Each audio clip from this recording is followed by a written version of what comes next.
I decided to put together my top 10 based on what I've seen through the first 3 weeks of the college football season. Now, this is going to change drastically next week based on performance. There's some great matchups coming up here in week number 4. So take this for what it is right now. The way I use the poll is this is a snapshot, a picture, a photograph of the college football landscape based on what we know up to this point. How teams are operating offensively and defensively, maybe things that were a problem last year that they've improved, or things that contributed to their success last year. Maybe they've regressed, so as a result, they've regressed as a team. At number 1, I have Georgia. You're going to say, wait, hang on a second. Slow start against South Carolina. Fair enough. More on that in a minute. Georgia in the second half is the Georgia I want to see from this point forward. That team in the final 30 minutes against South Carolina, that's a national champion right there. If we can get that continued performance, and albeit maybe I'm a prisoner of the moment, it's the last 30 minutes of Georgia football I've seen. I know the slow starts are an issue, but that right there, that's what I come to expect when I turn on the tape and I watch the Georgia Bulldogs. At number 2, bit of a surprise and a shakeup from what most people would have. I have the Washington Huskies. I think Washington right now is dominating everyone they play. You can say, well, it's against lower level competition. Fair enough. Feel how you want to feel about Boise. Feel how you want to feel about Michigan State. I can live with that. That passing attack is ridiculous. And I think they've shored up some issues on the defense that plagued them at times last year. Number 3, Florida State. Florida State has the best win. You're going to say, what about the Boston College performance? You're going to notice here when I get to my 10 things I learned, it's easy to kind of lose sight of the bigger picture. Florida State is the best win of the season, and it was only improved based on LSU's performance this past weekend against Mississippi State. Some of that had to do with Mississippi State. Another part of it, though, had to do with the fact that LSU had the most complete performance of the entire weekend. Florida State beat them and beat them convincingly in week 1.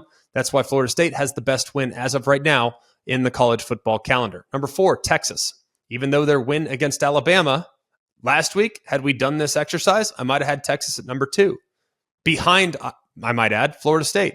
Might add Texas number 2. Now they're down to 4 because Alabama clearly looking more and more human, and Texas really not their best stuff against Wyoming. I dropped them down a couple spots from where I would have had them last week. I had them at number 4. At number 5, Ohio State. Actually up a couple spots from where I would have had them last week. Quarterback now, perfect. Feel great about where they're at that position. Defensively, though, what was the big question mark about Ohio State last year? It's their defense down the stretch.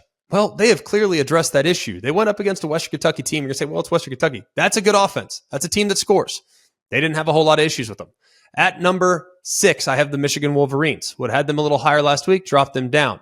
The offense has yet to really look consistent along the line of scrimmage. Michigan's bread and butter is running the football. J.J. McCarthy has been outstanding in the first 2 weeks of the season until he wasn't this past weekend. Made some careless decisions, had a couple balls picked off. So I dropped them down to just a little bit because the identity that I've come to know about Michigan is that they are a run-first outfit. And while they did so well last weekend, the offensive line doesn't look quite as dominant as it was a year ago. At number 7, I have the USC Trojans. I think USC's better on defense. Some people will say, well, they haven't played anybody. I don't disagree whatsoever, but I look at their individual personnel, and I do believe that that group collectively is better than they were a year ago. I have them at number 7. At number 8, Penn State. Not that dissimilar to where the AP poll has them. AP poll has them at 7. I have them at 8. Part of it last week, difficult road game. Defensively, I am thrilled with what I've seen from Penn State up to this point. Really love what they have going on that side of the ball. Secondary looks outstanding. Great, difficult plays in the secondary, picking off passes, making life very difficult. So very impressed with what I've seen from Penn State defensively. Would like that run game against quality competition to be a little more consistent. And Drew Aller, I think, is, even though it wasn't his best stuff last weekend, I'm very optimistic about what he's ultimately going to become as a player. I have them in at number 8. Number 9, I have Notre Dame. Last week, a little sluggish, but I feel good about them. Saw them in person a couple weeks ago. I think their secondary, we'll find out this week against Ohio State just what they are, but I think they absolutely belong in the top 9 right now. And then at number 10, very different from the AP poll, the Oklahoma Sooners. Oklahoma has always been able to score the football, but last week they intercepted 5 passes. And it does appear like they have taken significant strides on that side of the ball. So based on what I've seen, albeit against lesser competition, and they'll go to Cincinnati this week, albeit against lesser competitions, the area that they struggled last year appears to have taken a significant step. So I have Oklahoma, based on what we've seen up to this point of the season, in the top 10.